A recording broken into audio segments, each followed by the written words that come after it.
स्वागत है आपका।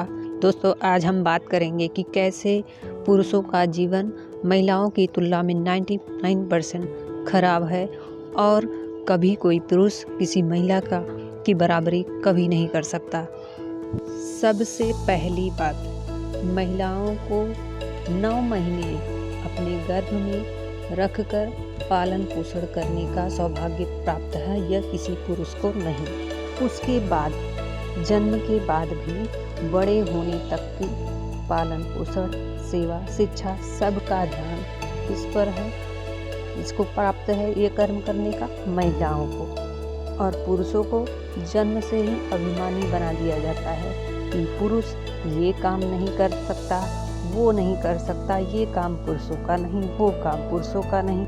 मतलब देखा जाए तो बड़े होने तक 99% काम पुरुषों को दिए ही नहीं जाते, महिलाओं को ही दिया जाता है सबकी सेवा का काम।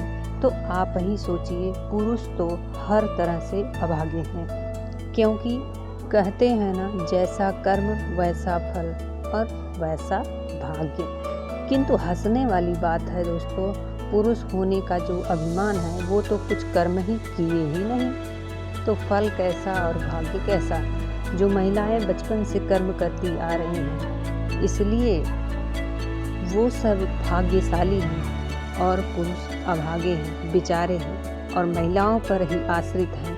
खाना पानी तक के लिए भी वो महिलाओं पर ही निर्भर हैं और एक एक पल, एक एक बार का, हर बार का बड़े होने तक का, यहाँ तक कि सुनिए मरने तक का।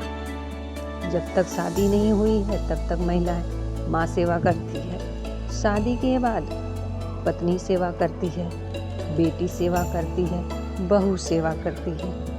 इस प्रकार पुरुष कभी महिला की बराबरी नहीं कर सकते और इन सेवाओं का श्रेय और सौभाग्य सिर्फ महिलाओं को ही मिलता है और वो भाग्यशाली बनती चली जाती है, क्योंकि महिलाओं को 9 महीने बच्चे को गर्भ में रखने का जो सौभाग्य प्राप्त है ही, उसके साथ ही सारी सेवाओं का भी सौभाग्य उन्हें ही प्राप्त है। और जब उन्हें कोई कर्म ही नहीं करना है, सिर्फ ऑफिस जाके काम ही करना है, तो आजकल की तो महिलाएं वह भी संभाल रही हैं, तो उनसे आगे तो कई गुना निकल गई दोस्तों। धन्यवाद।